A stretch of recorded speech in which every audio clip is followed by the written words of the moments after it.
Kayegbo ni ìròyìn.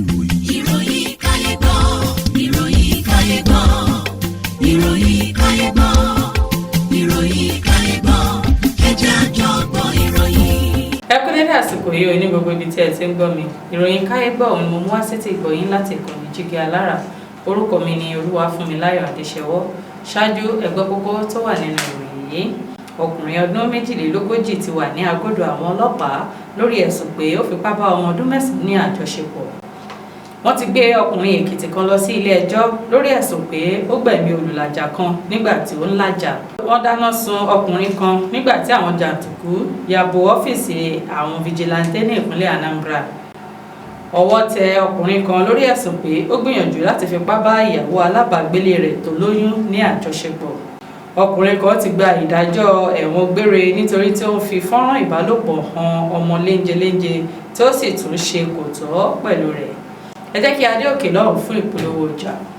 Tẹlifíṣàn kan àrà ọ̀tọ̀ tí aráyé fẹ́. Prison 24 TV láyé sọ. Àtúntò arédè pàkó yìí bàbá mọ̀gánà àǹfààní ńlá ló wọlé tọ̀ wá wáyé o. Àǹfààní láti darapọ̀ mọ́ iléeṣẹ́ amóhùnmáwòrán àti rédíò orí ẹ̀rọ ayélujára kan nílẹ̀ yìí. Prison 24 TV Jígí Alára rédíò tó kalẹ̀ ká sílùú Ìbàdàn. Iléeṣẹ́ tẹlifíṣàn tí wọ́n mọ̀ mọ́ àwọn ètò àtàtà lóríṣiríṣi ni. Àǹfààní ńlá rèé o fún gbogbo ẹni tó ní ẹ̀bùn àti ọgbọ́n àtinúdá láti wá fi ẹ̀bùn tiyín náà hàn. Kẹ́yìn náà lè di ìlúmọ̀ọ́ká gbóhùnsáfẹ́fẹ́. Akọ́ṣẹ́mọṣẹ́ agbóhùnsáfẹ́fẹ́ lédè Yorùbá pọ́nbélé àti Gẹ̀ẹ́sì ni wọ́n ní. Tàbí akọ̀ròyìn àti akàròyìn eré ìdárayá àti bẹ́ẹ̀ bẹ́ẹ̀ lọ lédè Yorùbá àtèdè Gẹ̀ẹ́sì. Ayàwòrán cameraman. Aṣọ àwòrán pọ̀ editor. Onímọ̀ nípa ìwádìí ìtàn documentary researcher. Onímọ̀ nípa ìpolongo ọjà lójú òpó ayélujára. E-marketer àti akọ̀wé secretary. Àǹfààní tún wà fún ẹni tí ò tí ì máa gbóhùnsáfẹ́fẹ́ ya àwòrán so àwòrán pọ̀ àti bẹ́ẹ̀ bẹ́ẹ̀ lọ ṣùgbọ́n tó gbàgbọ́ wípé o lè kọ́ṣẹ́mọṣẹ́ lórí ẹ̀. Àwọn nọ́mbàs wọ̀nyí ni kẹ́ ẹ pè fẹ́kúnrẹ́rẹ́ àlàyé o 0705 058 0241 àti 09039893895.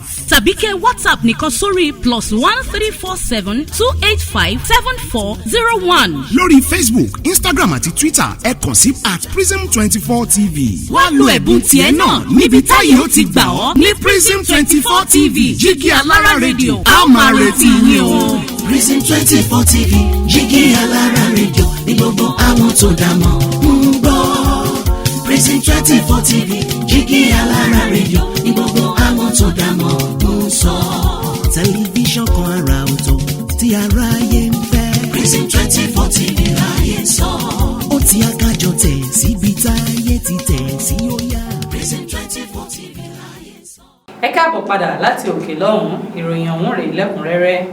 Ọkùnrin ọdún 42 ti wà ní agodo àwọn ọlọ́pàá lórí ẹ̀sùn pé ó fipá bá ọmọ ọdún 9 ní àjọṣepọ̀.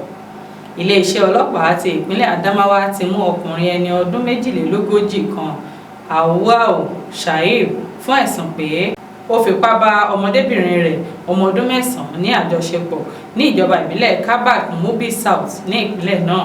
Ìṣẹ̀lẹ̀ náà ló wáyé ní ọjọ́ 13 oṣù kẹta ọdún yìí, èyí tí ó mú kí ìyàwó rẹ̀ Àṣàmú Isa ké gbàjarè síta.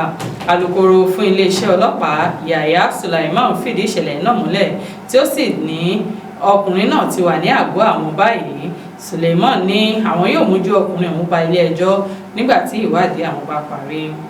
Wọ́n ti gbé ọkùnrin Èkìtì kan lọ sílé ẹjọ́ lórí ẹ̀sùn pé ó gbẹ̀mí olùlàjà kan nígbà tí ó ń làjà.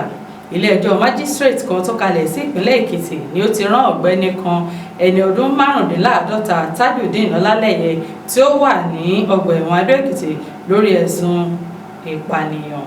Ọlọ́pàá tó wọ́ ọ lọ sí ilé-ẹjọ́ Rìpẹ́tọ̀ Yomi Òṣọlálé sọ fún ilé-ẹjọ́ pé olùjẹ́jọ́ ló ṣẹ̀ṣẹ̀ yìí ní ọjọ́ 10 oṣù kẹta ní Ọ̀tún Èkìtì ní ìjọba ìbílẹ̀ Moba ní ìpínlẹ̀ náà.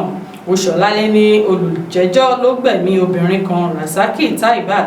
Ó ní ìjà wáyé láàrin olùjẹ́jọ́ àti ẹnìkan tí olóògbé náà sì gbìyànjú láti pẹ̀tù sí ìjà náà.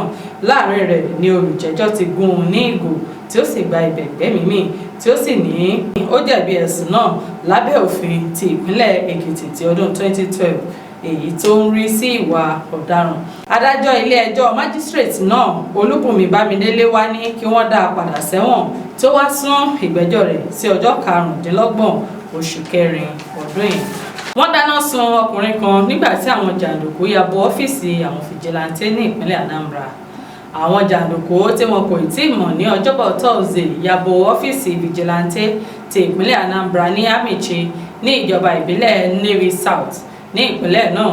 Àwọn jàǹdùkú náà ló ya bo ọ́fíìsì náà ní aago 7 àárọ̀ ọjọ́bọ̀ Thursday tí wọ́n sì dáná sun ọ́fíìsì pẹ̀lú ọkọ̀ tó jẹ́ ti AVG operative tí ẹnìkan wà nínú rẹ̀. Agbẹnusọ fún iléeṣẹ́ ọlọ́pàá DSP Tochukwu Ikenga fìdí ìṣẹ̀lẹ̀ náà múlẹ̀ tí ó sì ní ìwádìí tí ń lọ lọ́wọ́ lórí rẹ̀. Ọwọ́ tẹ ọkùnrin kan lórí ẹ̀sùn pé ó gbìyànjú láti fipá bá ìyàwó alábàágbé rẹ̀ tó lóyún ní àjọṣepọ̀.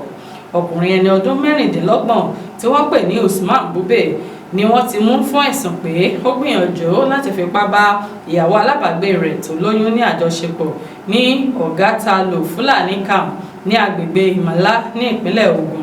Àfúrásì náà ni wọ́n ní ó já wọ ilé Muhammed Awal tí ó rin ìrìn àjò tí ó sì fi ìyàwó rẹ̀ tó lóyún sílẹ̀ sílé. Nítorí pé àfúrásì yìí mọ̀ pé Awal ti lọ sájò, ó já wọ ilé rẹ̀ tí ó sì bá ìyàwó rẹ̀ tó lóyún níbi tí ó sùn sí, tí ó sì gbìyànjú láti fipá bá a ní àjọṣepọ̀, tí ó tún fi ọ̀bẹ dúnkòokò mọ́ láti lè pa ẹnu rẹ̀ mọ́. Ní èyí tí ó fi ọ̀bẹ náà gé ní ọwọ́ kí àwọn ènìyàn tó dé láti ràn án lọ́wọ́. Agbẹnusọ fún iléeṣẹ́ ọlọ́pàá ti ìpínlẹ̀ Ògùn Odùtọ́lá Ọmọlọ́lá fìdí ìṣẹ̀lẹ̀ náà múlẹ̀ ní ọjọ́bọ̀ Thursday tí ó sì ní Bùbé ti wà ní àgọ́dọ̀ àwọn, tí ó sì ní wọ́n ti gbé obìnrin náà lọ sí ilé ìwòsàn fún ìtọ́jú. Odùtọ́lá wá ní àwọn yóò taari rẹ̀ lọ sí ọ̀dọ̀ àjọ CID ní kété tí ìwádìí àwọn bá parí. Ọkùnrin kan ti gba ìdájọ́ ẹ̀wọ̀n gbére nítorí tí ó fi fọ́nrán ìbálòpọ̀ hàn ọmọ léńjeléńje kan. Onídàájọ́ Abíọ́lá Ṣọládòyè ti ilé-ẹjọ́ Ìkẹjà Sexual Offences and Domestic Violence ní ọjọ́bọ̀ Thursday ṣe ìdájọ́ ọkùnrin kan Nurudeen Nasiru tí ó sì sọ sí ẹ̀wọ̀n gbére fún ẹ̀sùn pé ó fi fọ́nrán ìbálòpọ̀ hàn ọmọ alábàágbé rẹ̀ ọmọ ọdún 13 tí ó sì tún ṣe kò tọ́ pẹ̀lú rẹ̀ lẹ́yìn fọ́nrán yìí. Nígbà tí ìgbẹ́jọ́ ń lọ lọ́wọ́, agbèfọ́ba ọ̀gbẹ́ni Olúṣọlá Ṣónàyẹ pé àwọn ẹlẹ́rìí 3 wá sílé ẹjọ́, òṣìṣẹ́ àwùjọ kan ìyẹn social worker, ọmọ náà àti bàbá rẹ̀. Adájọ́ Ṣọládòyè nínú ìdájọ́ rẹ̀ ní lẹ́yìn àtótónu àti ìwádìí òun rí pé lóòótọ́ ni olùjẹ́jọ́ jẹ̀bi ẹ̀sùn tí wọ́n fi kàn án ni ó wá sọ sí ẹ̀wọ̀n gbére tí ó sì ní kí wọ́n mú ọmọdébìnrin náà lọ sí ilé ìwòsàn fún ìtọ́jú. Kò ní jù báyìí lọ fún ìròyìn Kayegbo fún ti tòní. Orúkọ mi lẹ́ẹ̀kan sí òun ni Olúwafúnmiláyọ̀ Adéṣẹwọ́. Káfíńrẹ́ pàdé. Kayegbo ni